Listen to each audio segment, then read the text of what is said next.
Alam niyo ba ang itatanghal ngayon ay nagmula sa sinaunang epiko ng Mesopotamia? Ito ang epiko ni Gilgamesh, isang panulang epiko mula sa sinaunang Mesopotamia na madalas ay tinuturing na pinakamatandang umiiral sa dakilang likha ng panitikan. Ang kasaysayang pampanitikan ni Gilgamesh ay nagsimula sa 5 tulang Sumeryo tungkol kay Gilgamesh. Kaya huwag na nating hintayin pang maubos ang oras ngayon. Magsisimula na ang pagsasadula ng epiko ni Gilgamesh. Sa pakikipagtulungan ng pangkat 2 at pangkat 3, naway magustuhan ninyo ang aming itatanghal dito sa entabladong ito. Nagsimula ang epiko sa pagpapakilala kay Gilgamesh, ang hari ng lungsod ng Uruk, na ang 2/3 ng pagkatao ay Diyos at ang 1/4 ay tao. Ako ay ang matapang at makapangyarihan niyong pinuno. Magbigay pugay! Mabuhay ang makapangyarihan na hari, mabuhay. Ang sabi-sabi, matipuno, matapang at makapangyarihan si Gilgamesh. Ngunit mayabang siya at abusado sa kanyang kapangyarihan. Nasaan ang aking mga ubas, mga alipin? Nandito na po kami, mahal na hari. Patawarin niyo po kami pero naubusan na po tayo ng mga ubas. Ano? Mga walang niya kayo, mga alipin! Ayos ka lang ba? Oo, tila lumalala ang pang-aabuso ng hari sa kanyang kapangyarihan. Maaaring pinaprotektahan niya tayo sa mga kalabas sa labas, ngunit hindi naman tayo ligtas sa peligro na dala ng hari mismo. Kailangan na natin humingi ng tulong sa Diyos ng kalangitan, ang Diyos Ama na si Anu. Patuloy na nananalangin ang kanyang mga nasasakupan na naway makalaya sila sa kanya. Hindi naglaon ay tinugon ng Diyos ang kanilang dasal. Minamahal kong mga anak, ipapadala ko ang isa sa aking mga ginawang alagad upang alisin ang kayabangan ni Gilgamesh.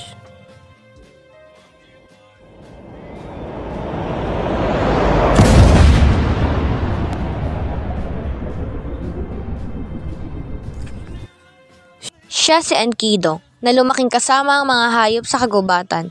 Siya ang nilalang na ipinadala ng Diyos ng kalangitan na si Anu upang putulin ang kayabangan ng haring si Gilgamesh na sinasabing kasinlakas ni Gilgamesh ang nilalang na ipinadala ni Anu na si Enkidu. Nagpang-amok ang dalawa nang sila ay magkita.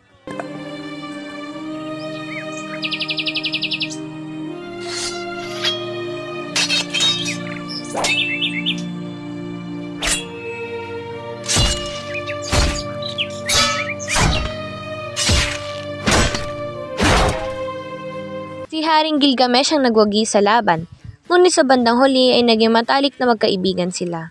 Hindi naglaon ay naging kasakasama ni Gilgamesh si Enkidu sa kanyang mga pakikipaglaban. Nais kong patayin ang demonyo na nagbabantay sa kagubatan ng Sidar. Ang Humbaba, nais kong patayin ang kanyang kagubatan. Sila ay maaring magdala sa atin ng kapahamakan, Gilgamesh. Ngunit ito ay tiyak na isang magandang paglalakbay, kaibigan.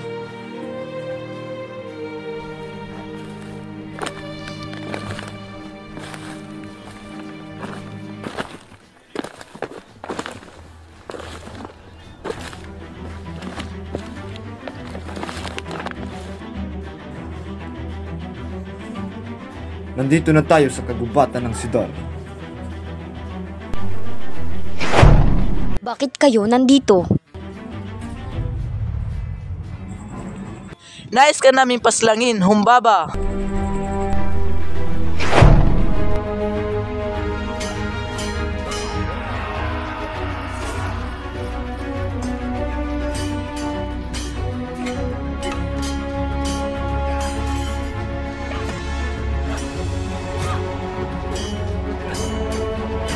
Nagtagumpay sila sa pagpaslang kay Humbaba. Ngayon naman, nais kong sirain ang Diyosang si Star. Ang Diyosan ng Star? Ang Diyosan ng pagnanasa na nagpapayag ng pagnanasa sa iyo? Oo, kaibigan. Nais nila akong siraan, pues ipapadala ko ang isa sa mga alagad ng kalangitan upang wasakin ang kalupaang pinatay niyo bilang kaparusahan, ang toro ng kalangitan.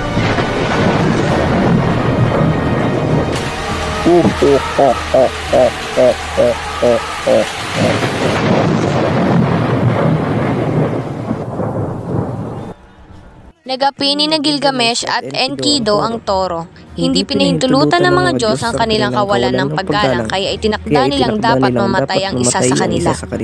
At iyon si Enkidu, na namatay sa matinding karamdaman. Dumaan ang mga araw at gabi, ngayon ay nakaratay na si Enkidu dahil sa matinding karamdaman. Labis na sumama ang kanyang loob dahil sa sinapit. Ako ang pumutol sa punong sidar. Ako ang nagpatag ng kagubatan. Ako ang nakapatay kay Humbaba at ngayon. Tingnan mo kung ano ang nangyayari sa akin. Makinig ka kaibigan. Nanaginip ako nung isang gabi. Nangagalit ang kalangitan at sinagot ito ng galit din ng sangkalupaan. Sa pagitan ng dalawang ito ay nakatayo ako at sa harap ng isang taong ibon. Malungkot ang kanyang muka. Sinabi niya sa akin ang kanyang layon. Mukha siyang vampira. Ang kanyang mga paa ay parang sa leon. Ang kanyang mga kamay ay kasintalim ng kuko ng agila. Sinunggaban niya ako, sinabunutan at kinubabawan kaya ako ay nabuwal. Pagkatapos ay ginawa niyang pakpak ang aking mga kamay. Humarap siya sa akin at inilayo sa palasyo ni Irkala, ang reyna ng kadiliman. Patungo sa bahay na ang sino mang mapunta roon ay hindi na makababalik. Sa bahay kung saan ang mga tao ay nakaupo sa kadiliman. Alikabok ang kanilang kinakain at luwad ang kanilang karne. Ang damit nila ay parang mga ibon na ang pakpak ang tumatakip sa kanilang katawan.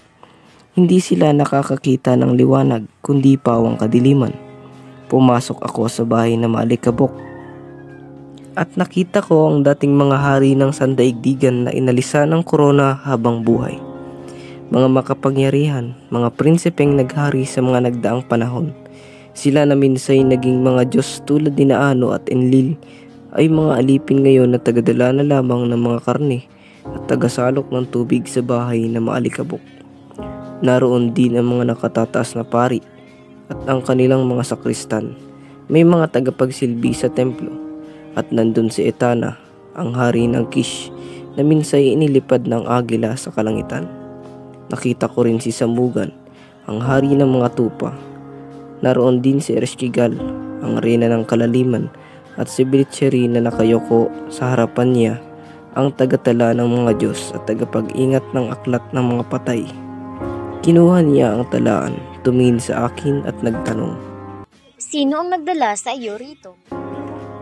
Ting akong maputlang-putla, naguguluhan, tila nag-iisang tinatak ang kagubatan at takot na takot. Pinunit ni Gilgamesh ang kanyang damit at pinunasan niya ang kanyang luha. Umiyak siya ng umiyak. Sinabi niya kay Enkidu, Sino sa mga makapangyarihan sa Uruk ang may ganitong karunungan? Maraming di kapani-paniwalang pangyayari ang nahayag. Bakit ganyan ang nilalaman ng iyong puso? Hindi ka panipaniwala at nakakatakot na panaginip. Kailangan itong paniwalaan bagaman ito'y nagdudulot ng katatakutan, sapagkat ito'y nagpapahayag na ang matinding kalungkutan ay maaaring dumating kahit sa isang napakalusugmang tao, na ang katapusan ng tao ay paghihinagpis. at nagluksa si Gilgamesh. Mananalangin ako sa mga dakilang Diyos dahil ginamit niya ang aking kaibigan upang mahayag ang kasasapitan ng sinuman sa pamamagitan ng panaginip. Natapos ang panaginip ni Enkidu at nakaratay pa rin siya sa karamdaman. Araw-araw ay palala ng palala ang kanyang karamdaman. Sinabi niya kay Gilgamesh, Minsan binigyan mo ako ng buhay, ngayon ay wala na ako kahit na ano.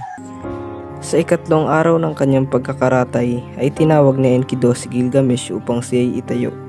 Mahinang-mahina na siya at ang kanyang mga mata ay halos di na makakita sa kaiiyak.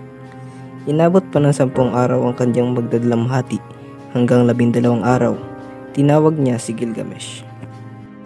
Kaibigan, pinarusahan ako ng mga dakilang Diyos at mamamatay akong kahiyahiya. Hindi ako mamamatay tulad ng mga namatay sa labanan. Natatakot akong mamatay, ngunit maligaya ang taong namatay sa pakikipaglaban, kaysa katulad kong nakahihiya ang pagkamatay.